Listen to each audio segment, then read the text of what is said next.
All right, we're at our first stop here. Oh my gosh. In New York, Yes. I go out to the bagel shop, I grab us some bagels. Okay, that's cute. So how do you take your bagel? I think I'm gonna do some regular cream cheese Okay. with maybe like a blueberry or two. With a blueberry? Yeah. Doesn't that sound kind of good? I don't think so. Have you ever had a blueberry bagel? I just don't know if that really goes, but It's okay. Hey, it's my bagel. The blueberry is freaking me out. I don't know if I can trust a girl that eats blueberry on their cream cheese Stop bagel. it. Welcome to Bachelor Party. We will be discussing these hometowns with Nick Viall. I'm pretty excited because I really enjoyed this episode. Great families, but we need to address one thing before we keep going. We need to talk about the bagels that Tayshia and Zac had because I cannot abide.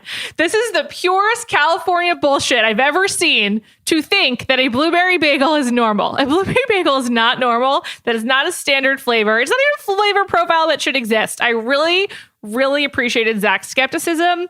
And Tayshia, don't get your bagels from Noah's. That is what's happening. I can tell. It's like it's all a ruse. It's a weird concoction, but that is just not how bagels are meant to be eaten. They are a savory or a salty dish. I obviously am an everything person. Love garlic, love onion. A salt bagel's okay.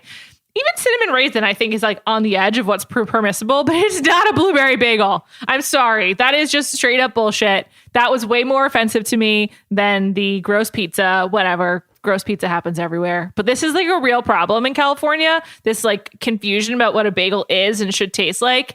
And check out Wexler's. If you really want a good bagel, don't go to Noah's. Don't have some kind of weird made up flavor. Go to Wexler's. There's 2 locations in Los Angeles. I bet they deliver. I haven't looked recently, but I bet they do.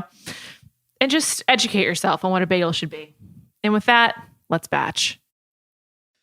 This episode is brought to you by Reese's Peanut Butter Cups. All right, it's official. I think I've discovered the ultimate coupling of all time. Like any good relationship, they really balance each other out. One is super sweet, and the other, well, they can be a little nutty sometimes. It is, of course, Reese's Peanut Butter Cups, the perfect combination of peanut butter and chocolate. So perfect, some would call it true love. Find Reese's now at a store near you. This episode is brought to you by Visible. Maybe you've already let your New Year's resolution slip. We all have, but you can still make a 2 year's resolution with Visible. Right now, you can get a one-line wireless plan from Visible for just $20 per month for 24 months. 24 months is basically 4 bachelor seasons. That could be 4 engagements, 4 broken engagements. So many other couples we didn't see coming. It's really an eternity in Bachelor Nation. And that's unlimited 5G data powered by Verizon with no annual contracts. Switch now at Visible.com and use the code VISIBLE24. Don't miss out. Offer ends January 31st. New members only. Promotional rate with service on the Visible plan. For additional terms and network management practices, see Visible.com.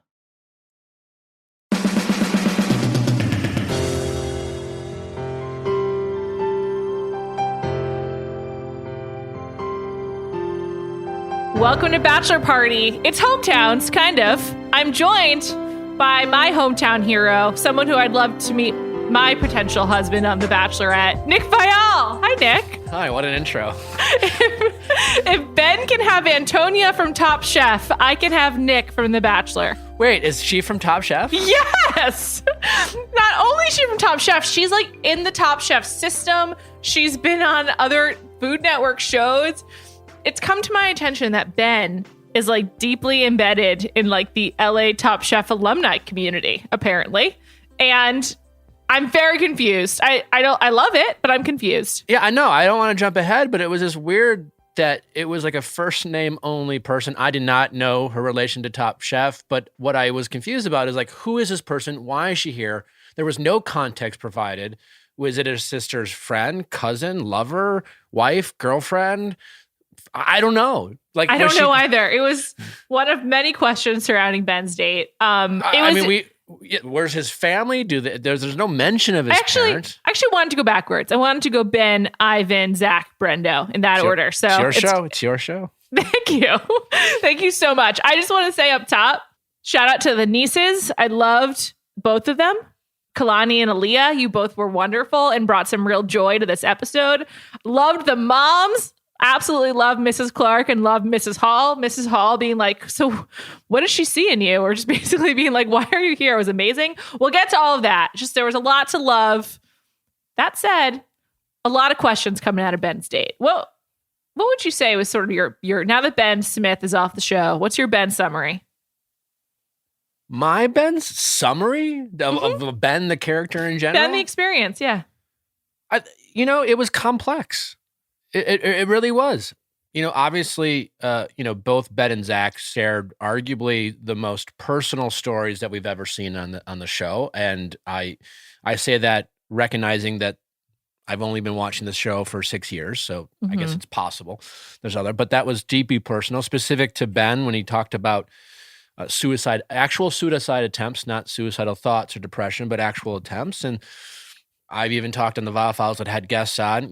We don't talk enough about suicide and bringing awareness to it, and so that is obviously great. And the show doing that is fantastic in terms of not necessarily normalizing suicide, but normalizing that it does happen to people we love, and we need to talk about it more and give people a chance to feel more comfortable that they might have these thoughts. That's wonderful. At the same time, it's Ben. I think Ben's courage is like just incredibly evident and really amazing and admirable. And it was definitely like a very multifaceted time with Ben. I feel like that, and I actually said this previously, I feel like Tayshia saw someone who was not the same as who we saw. I felt like he was a lot better probably at opening up to the camera and like his interviews with the producers that he got comfortable with than he was with Tayshia, because it was pretty, the end of their date. I'm like really starting at the end here, but when they say goodbye at the end of the date and she's like, okay, time to go to sleep.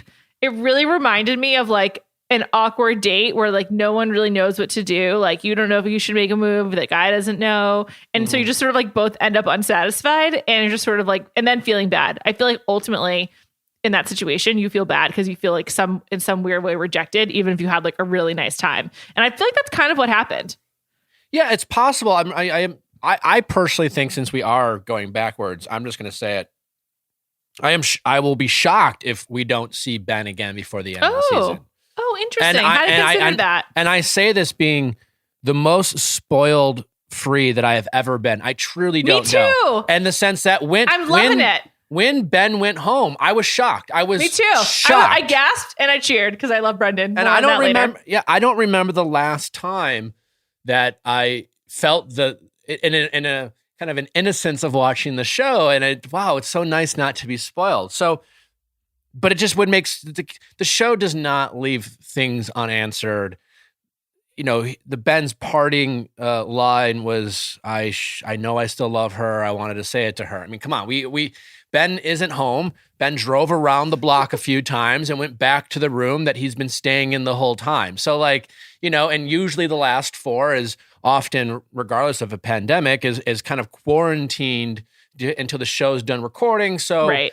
To help avoid spoilers and things like that. And so I can't imagine that if Ben truly feels that way, that he will be given every opportunity to, want to go back and show up at probably some sort of, bad time for Tayshia and confess his feelings. And so That hadn't occurred to me, but good point. That probably will happen, Bennett style. Yeah, I mean, it just kind of makes sense. But unlike Bennett, it will probably read as far more authentic and probably give Tayshia some pause. I mean, I really believed in their connection. I really thought they had something. Obviously, it is weird that Ben couldn't emote. Yeah. So the Ben has been interesting too, because I just...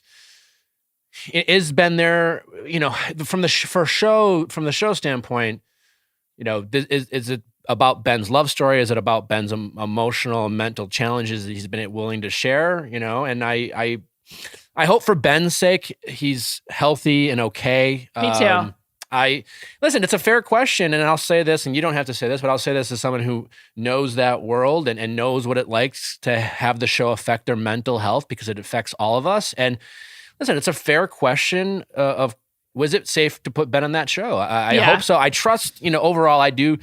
There's so much that the producers know that we don't know. And I do think they are good people. They do things that we certainly can criticize. But so I trust that they didn't put him in a position. But at the same time, It's a fair question. I mean, it's a fair question. It's obviously a really intense environment. I think whenever they do The Bachelor, and like it's very clear that like it just feels like I haven't experienced it, but you can tell me if this is correct. It seems like it's a real like pressure cooker. And also you're just like wondering, when you feel something for someone in the normal world, it like becomes all consuming and you're like excited and jumpy and whatever. And then when you're in isolation feeling that, and you also are very aware that the person you're into is dating multiple other people, I can't imagine the emotional toll that takes. So I do think it's a fair question. Like, was this a good idea for Ben, especially if he has a hard time opening up?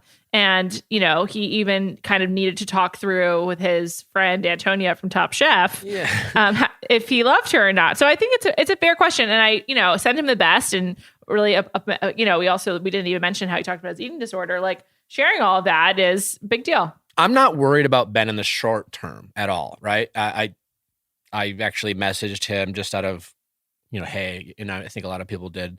Because there's a high that everyone feels, regardless of Ben's situation. The high gets you through it. It's, as I kind of meant, like, it's when the high wears off, right? And it doesn't matter if you're Ben Higgins, who everyone, who's great and got a great edit, or if you're someone who, felt vilified by the show or got a bad edit. That's really not about it. It's about when this high of being on the show wears off and you don't know how to fill that void. Like, almost all of us feel some sort of depression and mental health struggles that I think as peers, we need to do a better job of being there for each other. And we do, but I think that's something we all struggle with. And I think sometimes the show needs to recognize that a little bit better. And I think they're always open to it. And there's conversations that we all have, but it's a real question. When I watch it as someone who's been there, and Ben and I have talked a lot about how much we've been there for each other when we both have felt down. Like, I've called Ben and be like, I don't feel okay. And Ben's done that with me. And we just, it's because this show and this experience kind of fucks you up a little bit. And sure. It fucks, and so that's also the long like game. Being a regular person who just lives life normally and then having like so much attention focused on you has to be. And then it goes away. And then it goes away. Must be a crazy mind fuck. I can't imagine. Like, I mean, I think even just having like, you get like a bunch of tweets and you're like, wow, people care what I think. And then you don't get any and you're just like, okay, so it's just like a drug. It's just kind of, it is. It's a high that it's hard to replace. And I think Bachelor Nation, has to continue to challenge themselves to be good at supporting one another and what is often a very competitive environment. Yeah. Yeah. So, we wish Ben the best. I want to talk more about this Antonia situation a little bit. As a Top Chef watcher, I'll tell you about her. Great. She has been on many seasons. She's like a fan favorite. Like, Antonia has not won, but like Top Chef will bring back a lot of people for different seasons. Like, they won't do like a full All-Stars, but they also do a full All-Stars. And she's just like, she's beloved. I mean, she was on some really good seasons. She was on Top Chef Chicago, which is one of the best seasons. Wait, is she Girl on the Goat? Did she? No, that's Stephanie who won. She went far, but she didn't win. She was also on Top Chef All-Stars. She was on Top Chef Duels. She also then was on Beat the Chefs on the Game Show Network. She was on Cut Through Kitchen. Like, she's like famous. Like, in the culinary world, she is like a well-known entity. And so no background. And then I also saw online that there's another Top Chef celebrity named Brooke Williamson, who's awesome. She has got one of my favorite restaurants in LA, Playa Provisions. She did win Top Chef at one point. Like, apparently Ben is friends with her as well. Like, I don't get it. And he was like a really close family friend. And so like, for me, like, my parents' friends are like my family friends, but like Antonia obviously is like a surrogate sister or parent for him in some way. But like, I just want to know so much more. Like, I don't know. I just like, are they hanging out in Venice? Like, what's going on there? It was so intriguing because she's famous. If it was just a regular person, probably wouldn't care as much. Well, I mean, listen, not to be nosy, but he did go on a national television show, and someone who talked about his life. Was there any mention of his parents at all throughout the show? Yes, he talked about them, and he said he really loves them. No explanation to why they weren't there or anything, which, like, there's like always different reasons why a parent might not show up. Like famously totally. Rachel's father wasn't there. So I didn't put too much stock into that, but it was like just sort of interesting. Yeah, I mean, you're right about Rachel, which, that is such a unique situation, and there was really nothing more to that than his job. but we kind of even got some context from Rachel around that. I don't guess maybe I say that having been on the show and knowing full well, and maybe she talked about, I don't know if the audience was as read in as the reason why. Another time that happened was Jeff Holm on Emily Maynard's season, and I believe it was religious for his parents. Yeah. But I mean, listen, it's when you have a guy going on who talks about what he talked about and his parents don't show up to hometowns, it just reads a little weird. Like no one. I think it again makes you nervous for him. You just like want to make sure he's okay. It makes you a little nervous, Yeah. I just be hoping the best for him. Why is another reality TV star showing up as his, second most influential person in his life?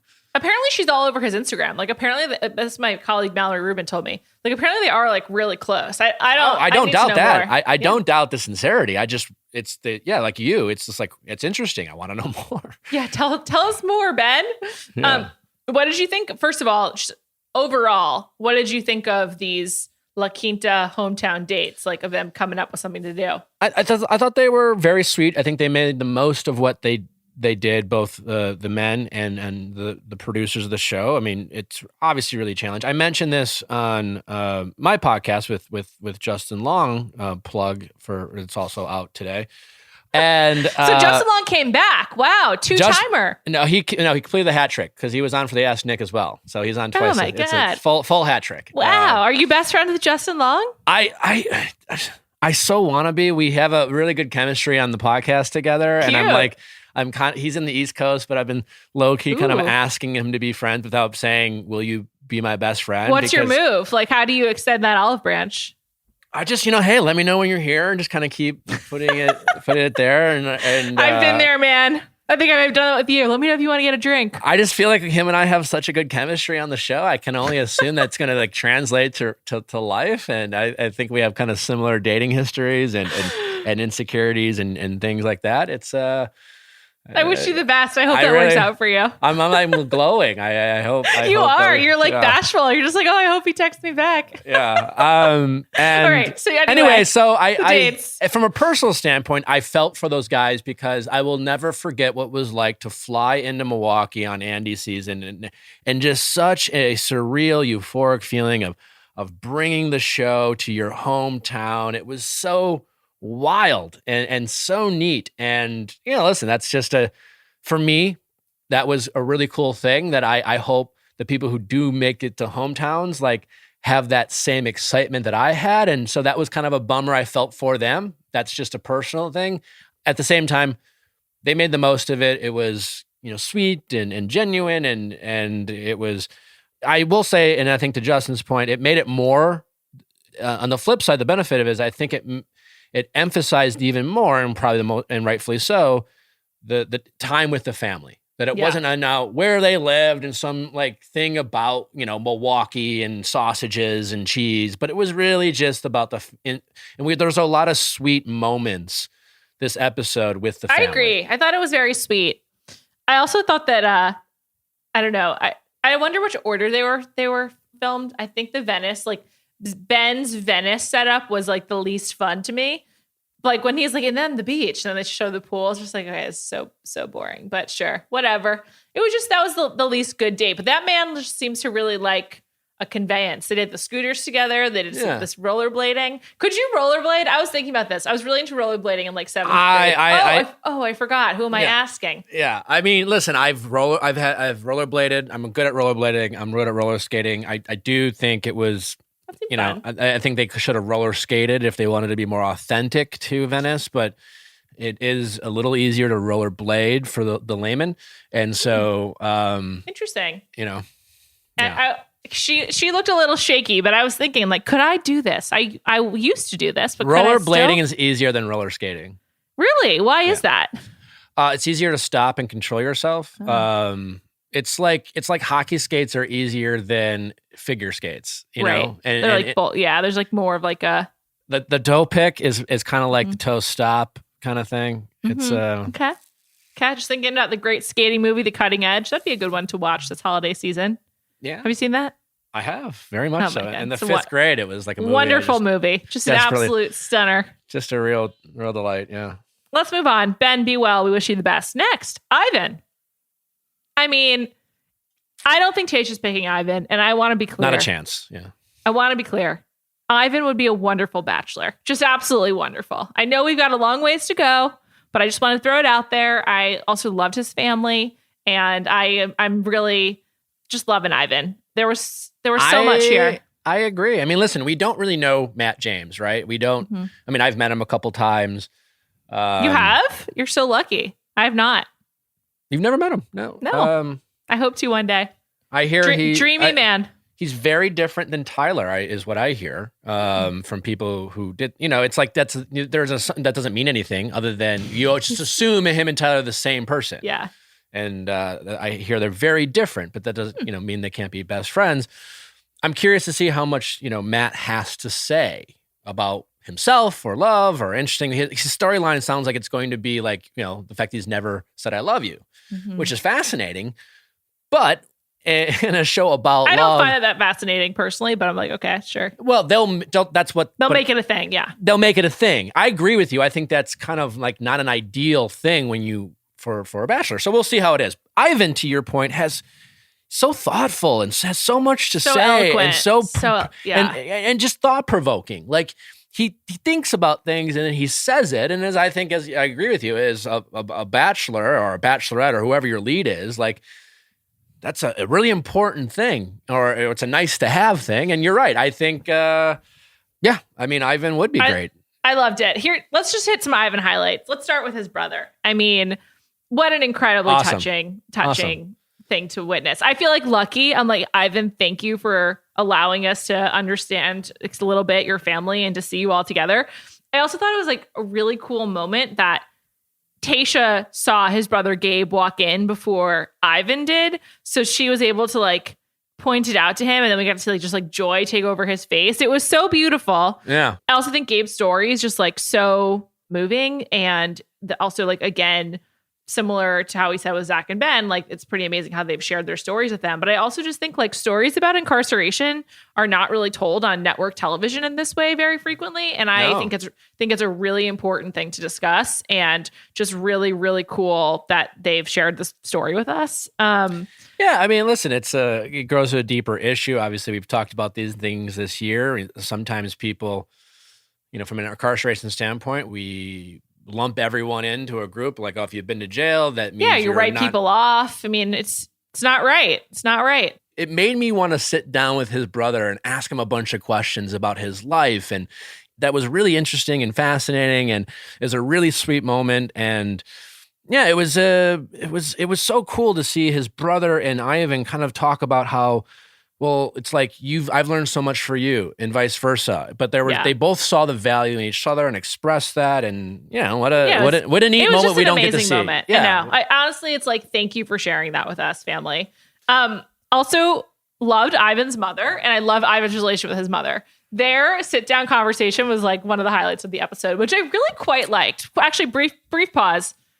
The bachelor party crew and I, all the folks who work on this pod and cover the show for The Ringer, we were all kind of saying this might be one of the most universally liked Final Four, maybe in recent memory, if ever. It's so different than Hannah's season. I just feel in general, people are yeah, these are good guys. Zac, Ben, Brendan, Ivan, they're all really likable. I saw a lot about that on Twitter. I hate generalizing that. I love to generalize. Yeah, it's for the flip side. It's more I hate generalizing that people just are great people because of the flip side that they're bad people if, from an edit standpoint or a soundtrack. But yes, I agree that they've all seemed like what we saw, generally nice guys. But it's not even just nice. It's just the way they're being received. I don't know if they are nice or not, this is just what we're getting. They all on seem television. pretty solid guys. I agree with that, But I think it's just also it's just a really different vibe. Think about Hannah moving the podium in Greece or wherever they were when she was trying to get rid of Luke again. And it's just so different. I don't know. It feels appropriate to the moment, I have to say. Sure. I think a lot of it has to do with you have a generally older group of men. Yeah, absolutely. Right? You have Ivan, who's 28, and he's sometimes referred to as one of the younger guys. And yet on other seasons, 28 has been, we forget that Ben Higgins was 25 when he was on Caitlin's season. Yeah, that's crazy. Crazy. I'll never forget the shot of Ben like walking across the resort after his overnight with Caitlin in Ireland for whatever reason. Anyway, back to Ivan and his mom. I loved when she was like questioning if Tayshia would pick Ivan, and he like paused for a beat. It was like a pregnant pause, and he was like, "I'm gonna be here," and then smiled. Like, I just loved the confidence and the way that he delivered that to his mom. I also love that Ivan referenced the fantasy suite to his mom. I'm just like, okay, they have open dialogue in this family. I love it. And I also was like, loved how Ivan's mom was surprised Ivan was still there, basically. Yeah, I mean, I thought that was really cute. I preferred, not that wasn't great. I liked Ivan's dad's conversation with Tayshia. Oh, yeah. Me too. I liked how I don't remember, I'm sure it's happened, but I don't remember, it doesn't happen as often, of the parent of the person meeting the lead, trying to connect with the lead as much as Ivan's dad tried to connect with Tayshia in terms of like, hey, clearly Tayshia's divorce is something that Tayshia is very sensitive and insecure about, as a lot of people are. And I thought it was a really sweet moment for Ivan's dad to just be like, I've been there, and I'm on the other side of the rainbow. And it just seemed like a really sweet moment from two people, because lots of times the parents are always like, my son or daughter's great, and let me tell you why, and thank you, and that's nice too. But it was neat to see that. I liked that. The Hall family being focused on like finding the right fit, opposed to like asking like the other kind of like stereotypical questions was pretty cool. Like it wasn't like an "Are you ready?" or like "How do you know?" or whatever. But I think to your point, like the conversation with Ivan's dad was very much about like, like when it's right and like how do you find the right person. And also, it's kind of remarkable how much divorce has been discussed while Tayshia's been the Bachelorette. And I say that like as a positive. Like quite frank, yeah, it's a awesome. huge part of relationships and marriage. Very frequently after marriage comes divorce. And for this show that's like so focused on like sort of like the end goal being marriage, it's kind of cool that this divorce has been discussed so much. That's like thank you to everyone. I totally agree. It's like the Bachelor show has made it a franchise off of kind of old fashioned dating values. Yeah. And it's weird to say, normalize divorce is, listen, over half the people get divorced, and that can be a very traumatic event on their life. And there's a lot of self-inflicted shame and judgment that goes along with that. And so it's nice to see them kind of publicly say, this happens. You can survive it. You can find light at the end of the rainbow. And I think that's a nice positive from this season. Yeah, it really is.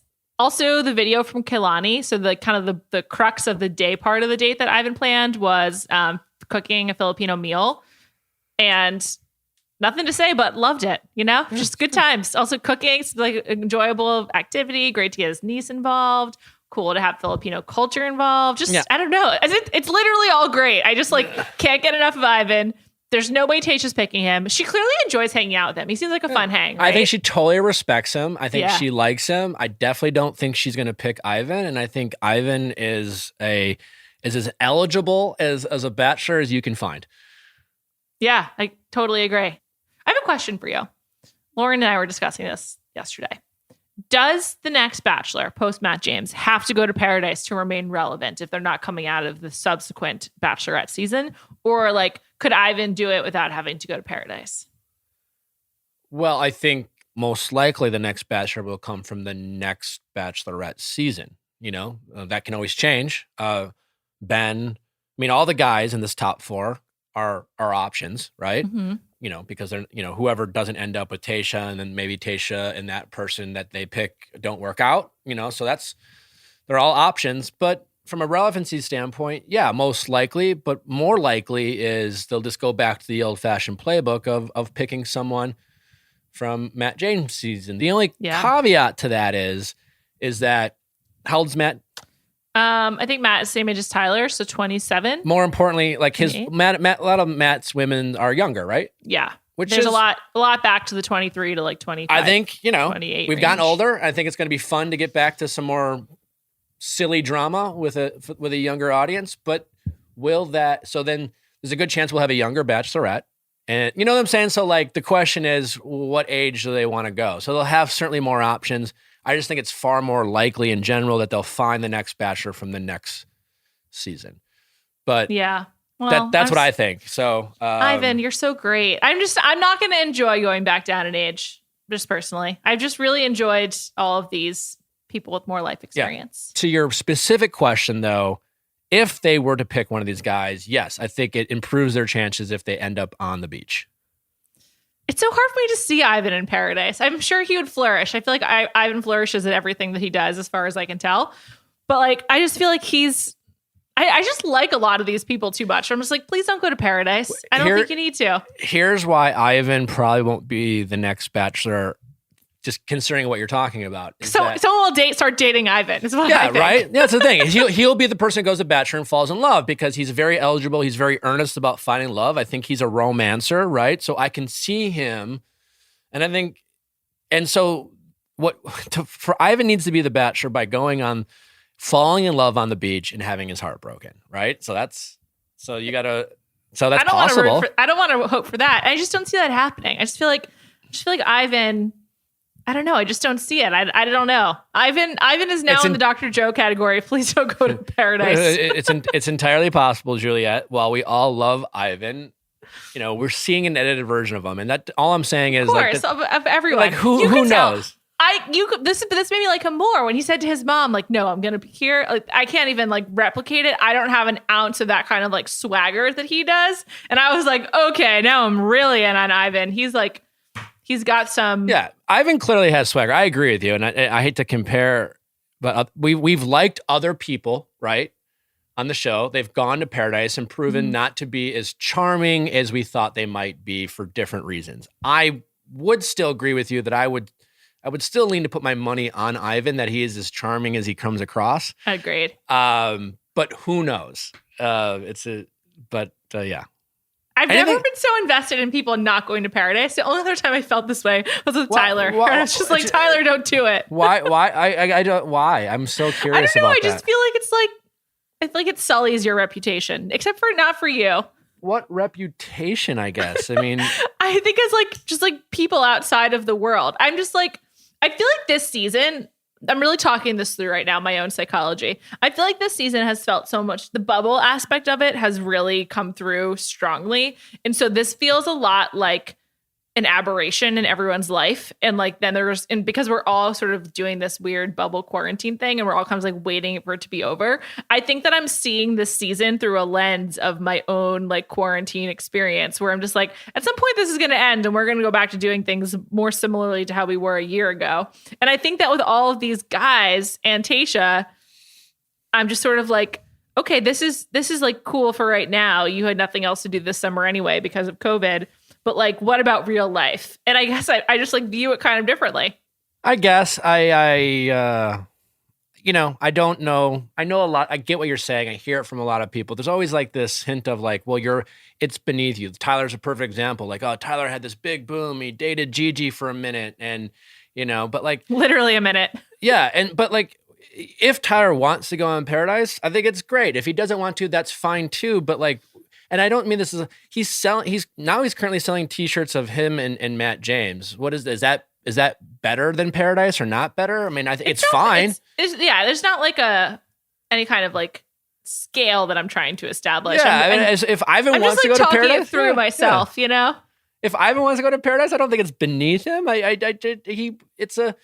He might be able to make something of it. I don't know. He might, and if he doesn't want to, great. People try to assign this like value between like going back on, I will say for me and a lot of people, Paradise was just a fun, memorable experience. Other than having to go back on TV and search for love, the dynamic of going onto a beach with a group of people I'm friends with and having fun for 3 weeks like summer camp was something I wish I could replicate. I just can't. It's just not possible because I'd have to go on the show. And so I hope that everyone can have that same fun experience. The same way I hope that people go to hometowns could bring the bachelor or bachelorette to their hometown and have that euphoric feeling. It's a really memorable experience. That does seem fun. I mean, going on a vacation with your friends is obviously really fun, especially when like you don't have to think about taking care of yourself. Like your meals and drinks are provided for you and activities. It's fun. And I hate to shame anyone who wants to do that. And if I'm not trying to shame anyone either.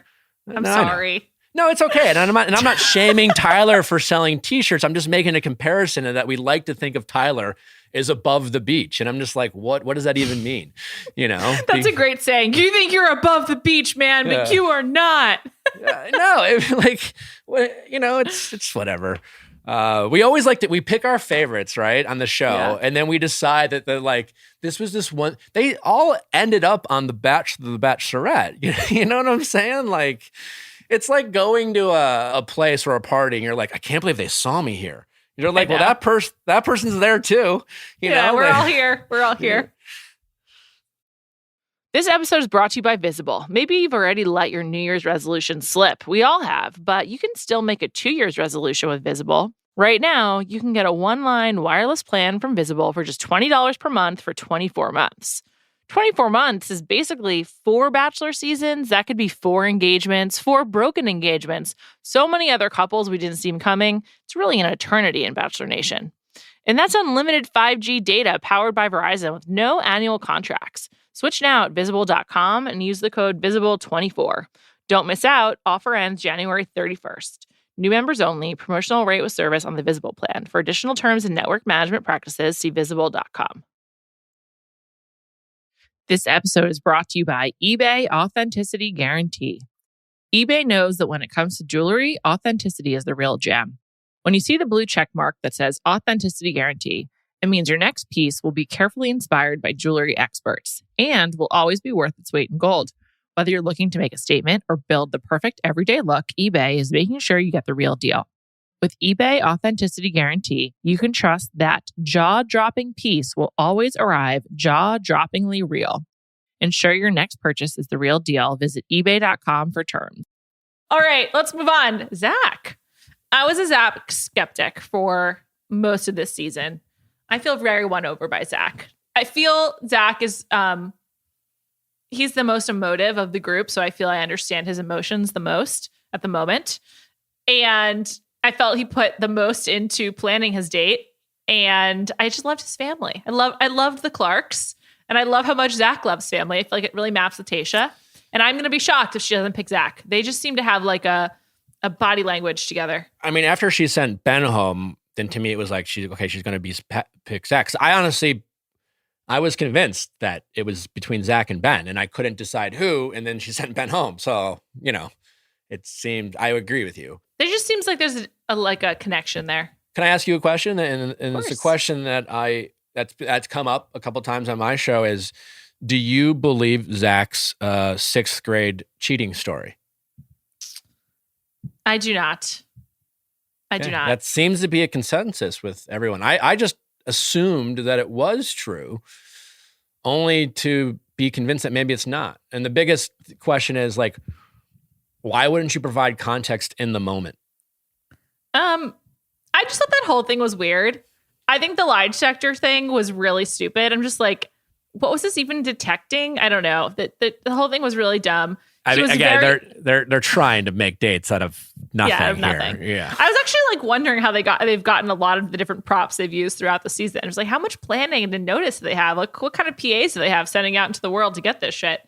But I thought that the way that he said no was really intense, and I don't know. That just seemed like that didn't sit right with me. You mean yes? Oh yeah, have you ever cheated? And he's like, yes, and it's like staring straight ahead. No, he's well, to your end, he said it with a level of ownership and confidence of like, you know what, I've spent so much energy in the past couple of years of, reinventing myself and holding myself accountable, right? Like, I think Zac's really big on accountability. Oh, and definitely. So when he said yes, to your point, it seemed like it was, and then I was like, oh, but it was my sixth. It's like, I don't know. Those two things don't line up. I just feel like a real asshole saying I don't believe him or think he's not being truthful because he obviously lives his life with so much intention. He's so committed to his recovery and helping other people through recovery. I think it's a pretty like shitty thing to accuse someone in recovery of being less than truthful. But that story didn't add up to me for me. But I hope to be wrong. There are some holes. I know producers love him. Well, he gives you a lot, right? He gives good tape. Like, he really explains how he's feeling. He seems to feel very intensely, and you can capture that on camera. And he clearly like played along with the bit. Like, he planned a great like New York date, and I like wanted to like chime in a lot. I mean, I already ranted about the bagels and the pizza, but like there was just like kind of, he really did try to like, it was the most like rom-com-esque date of the four. Yeah, totally. And I just want to go back and. When I say the producers love him, I don't mean as a content provider. I mean like as a human. I think they really like him. Well, he seems like a good guy. I mean, that's why I'm an asshole for saying I don't believe what he was saying. But it's okay. He'll be fine and have an opportunity to answer those questions. Does that mean he's coming on your podcast? This season has had great credits footage. I loved seeing Zac's family talk about how they watch Paradise. That was really funny. I actually missed that. I didn't see that. Oh my God. Yeah. So as the credits are rolling, they're talking about how his mom watches the show, like even Paradise. It was really funny. After Ivan and his brother, like the other thing that just like really got me this episode was Zac talking to his mom and like thanking her. And like recognizing everything she's done. I like really deeply love my own mother and like just really thought that was so sweet and love when people recognize their family for doing things for them. I don't know, like even talking about it, I'm like my tears are welling up. I thought it was so beautiful and just it was so great. sweet. I think you're getting that. I mean, that's the benefit of this kind of older group of guys. I mean, despite us questioning Zac's truth about the lie detector test, I mean, what you're seeing, and I think what's nice about Zac and Ivan to that end, Ben's a little bit, and Brandon is like what they say seems to have more substance than contestants in the past that are younger, and some of that just comes from perspective. That's not always the case, right? But you just be like, wow, that's it's thought provoking, it's interesting, it's honest, it's raw, and it's not just like I'm insecure about dating because I got dumped once. It's like, it's like they're real. There's some real stories here. And you're like, and it's more relatable and seems more, there's more truth behind it. And then Zac's really good at, being honest, and it's refreshing to watch. Let's talk about the date he planned. So I have a few comments. First of all, let's start with getting in the fountain. I loved Tayshia's outfit for this date. She was wearing this dress. It was very beautiful. She's the best styled bachelorette. I mean, I don't know if that's Carrie. Yes, I agree with that. I think she wears clothes well. I've got some notes, but it's fine. Save it another time. She looks great. There's no doubt about it. I was furious when she ruined this dress by getting in the fountain. And when they got in the fountain together, like fully clothed, I was like, okay, wait, sorry, side note. This just leads to one of the most important parts of this episode. I loved how much everyone was sweating. Oh my God, they were sweating bullets. And I fucking loved it. Finally, it's 120 degrees. Like, let me see you sweat. And boy, did we. Even Tayshia. It was the most human thing to happen the entire season. Anyway, back to the fountain. When they got in the fountain, clearly because it was so fucking hot, they needed to cool off. I was disgusted. I was just like, how are you going to ruin your outfits like this? Your shoes. I was like, did you take your shoes off? Like wet sneakers are so upsetting. I just was horrified. And I would absolutely never. I hope that Zac is not getting into any fountains in New York City. That would be really dirty. I mean, okay. Yeah. I mean, you can't argue with that. It was appalling, but I'm glad they had a good time. Next. I assume that he's not getting in fountains in New York City. And I appreciate your practical application of what you saw. I was just like, Tayshia, why are you ruining this beautiful dress? I'm so upset. You don't own it. The show doesn't own it. It's on loan. I think if there is a criticism of Tayshia, it's that you could argue that maybe she's a little too buttoned up and pristine. So I quite liked that she showed a level of fuck it, I'm just going to be in the moment and not think about it. And so I personally liked that, especially given that Tayshia comes across as more polished. I think one thing that I've noticed is that as the men are making their various kind of like reveals to her, sharing their stories and whatnot. She very graciously responds, but she, outside of, I think when she talked to Brendan about being divorced and the experience of being divorced, she hasn't really kind of like responded with her own experience or outside of kind of like affirming and validating them, which is really valuable. She hasn't really like met them on the same emotional level, which I think was kind of funny because, not funny, but she did say with Ben that she just wasn't getting anything from him. And she was just like, did the last few weeks mean anything to you? And I think in some ways, I wonder like if the guys are getting that from her. I know she's supposed to like rein it in a little bit. Great question. It's a great question. And I wonder. It was answered by my interview with Noah on Wednesday on my podcast, shameless plug. And I don't want to give away what specifically Noah told me, but he observed that he was shocked by how little some of Tayshia's top 4 knew about Tayshia when it was down to the top 6. Mm-hmm. And to that end, it was like, how do these guys not know this about Tayshia? Is she not giving them, or she not? It's all about these guys' story. But at the same time, when it was alarming, and I was quite fascinated by what he said. Interesting. Yeah, because I do think that she's been a really good lead and that it's been entertaining and it's sort of been a real reset after Claire's few episodes. But I haven't learned that much about her. You know, I think that there's been a big focus on her divorce and she's like stunning and she seems fun. But I feel like I don't know that much new things about her. And so I wonder if the guys are getting that. And so I think that's why I like The Fountain, because I think she is a little buttoned up. I think she has the benefit of following Claire, and to that end, and also these guys with really interesting, compelling stories. So there's a lot of them and less of her. We know that Tayshia's really pretty, really nice, and polite. She seems like fun. She seems fun. Also, some more Zac New York things. So at one point, he brings her to like a backdrop that has a bench overlooking one of the rivers. And she was like, Central Park. And he didn't correct her. And I was like, it's clearly not Central Park. And he just didn't correct her, which I guess is very sweet. He just wanted her to feel that she was right. And he also mentioned that Tayshia's considered moving to New York. And I'm fascinated by that. That also leads me to believe perhaps her and Zac could have a future if that's something she's really interested in. And I also thought the hailing of the taxi was very funny. It was just like, I just feel like Zac must love rom-coms because this was like right out of a Netflix rom-com to me. Like, oh, planning a date in New York. This is what it would be like. I don't know. Yeah, maybe. I mean, he probably had some help and sure. Yeah, they made the most with what they had to work with, and what they had to work with was very limited, and it was charming. Zac, I also hope he's doing well. I mean, she's gonna pick him. I'll be shocked if she does. Yeah, I'm less worried about Zac than I am with Ben. Yeah, me too. All right, and now last, but certainly not least, number 1, tied for 1, along with Ivan in my heart currently, Brendo. I love the Brendo experience. As I said to my colleagues, I don't know why, but I'm just incredibly charmed by everything having to do with Brendan. Brendan's my favorite human on the show. There's something about him. It's like the humility, but like the attitude is just very charming. I liked him from the beginning when I found out that he was a roofer, because it requires such a level of hard work that I don't think people appreciate. And then you have this guy who's obsessed with like high fashion turtlenecks and buttoning up his top button on his shirt. And he certainly has a very kind and gentle demeanor. And there's kind of the turtlenecks and the 110 degree heat. Yeah. The I can't say it. Juxtaposition. Thank you.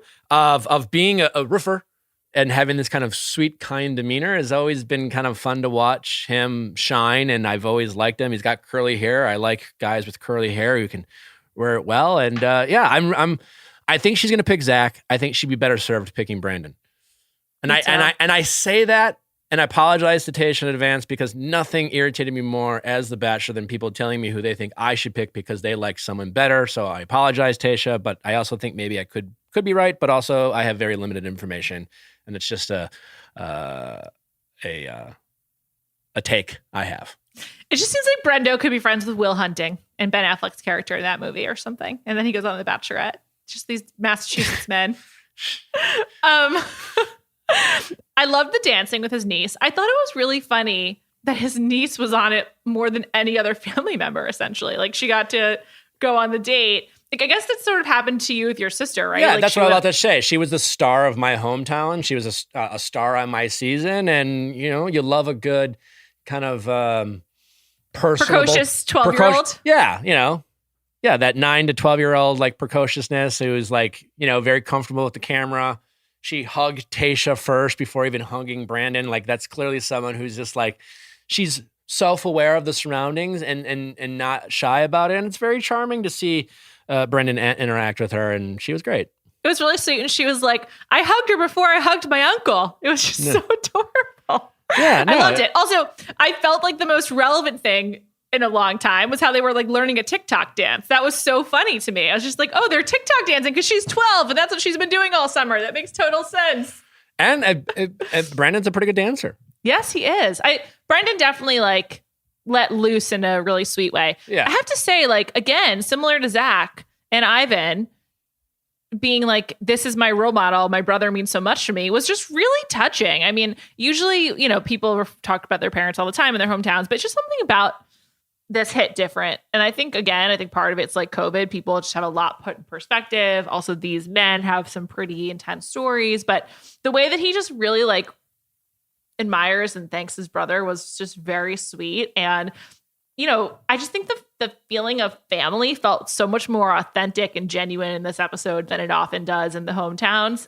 And that was pretty cool. Yeah, I agree with you. And I actually, now that you're saying this, I almost want to go back on what I said earlier about, not want to lump in good and bad based on what we see on TV. But yeah, we're seeing, Brandon and Zac and Ben and Ivan, we're seeing them talk about some real, things that have touched them or they've overcome or whatever, that it's just like you watch this and their ability to talk about it's just like, this is not a perfect person, but at their core, they seem like really solid guys. Yeah, where I think really in the past, we're just like, I don't know. This guy could be a total asshole. I don't know.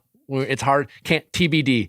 I like genuinely want these people to find happiness. Like, I'm just like, I want Brendan to be happy. I want Zac to be happy. It's just like a weird feeling with The Bachelorette. I don't like, especially looking back on like Jed and Luke and I don't know. Right. It's just like a new feeling of like, wow, this is exciting. They're all you want to root for all of them, and I really do.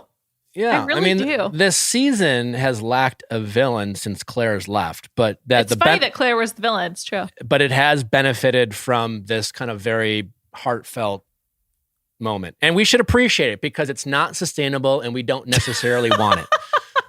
But truthfully, it's true. Right? It's true. This will always be the COVID season, right? Like for the travel, for the bubble. But I just think that like, I'm curious what the audience thinks, but I definitely have projected like my own COVID psychology onto watching this show in a really weird way that I'm like, as I think about it, slightly embarrassed by, but also unavoidable. Like we're all just living through something so strange and unprecedented. Yeah, we need these feel-good, touching stories. They're not the most dramatic or exciting overall, but there's definitely a need for them, and that's what I mean. We should really appreciate it because it probably won't happen again in a while, and I don't know if we might get bored if this is how it is. It's but true. Right now it's really nice and probably needed. It's true. Also, just one thing that's like an interesting thought pattern for me is like, what would this be like as a Bachelor season? Like, what would this be like if we were talking about the women in this way of like how they fit into their families and like their really emotional stories? I'd be that much more interested. Yeah, me too. But it's funny, like I have a hard time of even imagining what this is going to be like with Matt. Like I'm curious to see how it's going to go, which also speaks to my own biases. Has a woman ever talked about having an eating disorder on this show?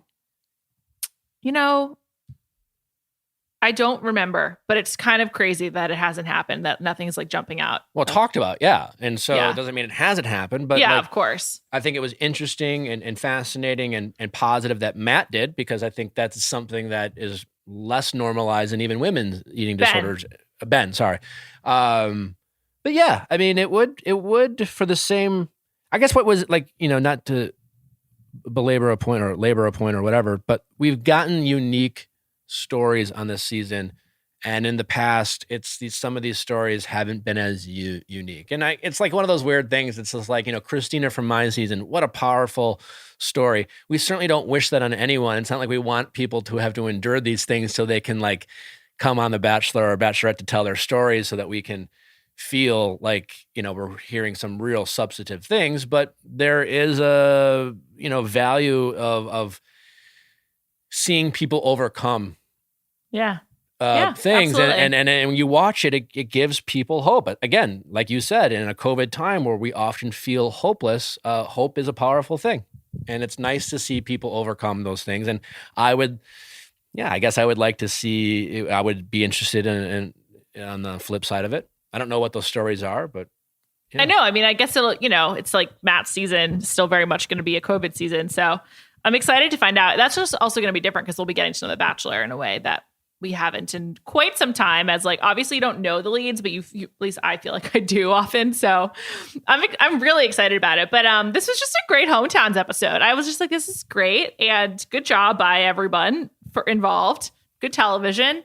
And just some great dudes we've got here. I just enjoyed it. Nice group of guys. So your prediction is Zach C. It's got to be Zach. If she doesn't pick Zach, I'll be shocked. It's Zach or no one. I don't know. Like I think she likes Brendo a lot, but yeah, you're right. I don't see it. I think we like Brandon more than Tayshia. She does. Yeah. I think Brendan's really well liked, by the way. Like almost everyone I've spoken to really likes him.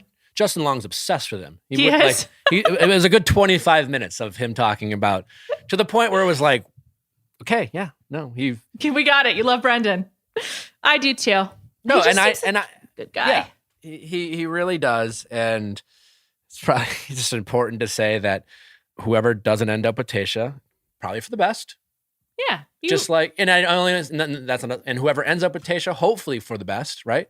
Yeah, you want to be with the person you should be with, or whatever that means. I was crushed when Andy and Caitlin didn't pick me, and it all worked out. So I that's the troubling part, the show. And I feel for Brandon and I feel for Tayshia, especially when talking about divorce, right? Is like there's this unnecessary burden that they're feeling, that they're inflicting on themselves because of the situation they're in, right? And no matter what happens, because unless we're way off, I see Brandon's probably the runner-up based off what we think, right? And here's a guy who is going to go down that path, right? He's going to go down that, like his heart, he's going to let his heart go there. And then he's going to feel this sense of loss but he'll be okay. And it'll be fine. He'll be okay. But I think Brendo is actually a good person to go to Paradise. So I hope that if he doesn't win, we see him there. I could see Brendo, if we're calling him Brendo. I just to be clear, I didn't make that up. They said it on the show. I believe that Ben called him Brendo. It's probably because like there's the Brendan. It's just like, fuck, I'm not 100% sure. Because he's lovable and you want to give lovable people nicknames as a sign of endearment. That's why. Okay. Yeah, he is. I could see more than anyone Brendo getting engaged on Paradise. Although maybe he's I don't know. He only earnest. wants to do it one more time, man. Yeah. Well, we all only want to do it one more time, and then we end up being Ross, so like we were on a break. Yeah. Nick Viall, as always, such a delight to podcast with you. Check out Nick on his own pod, The Viall Files. I'll be back on Thursday. Finally, we're doing the bio breakdown for Matt James' season. Super excited to dig into it. And I will talk to you then.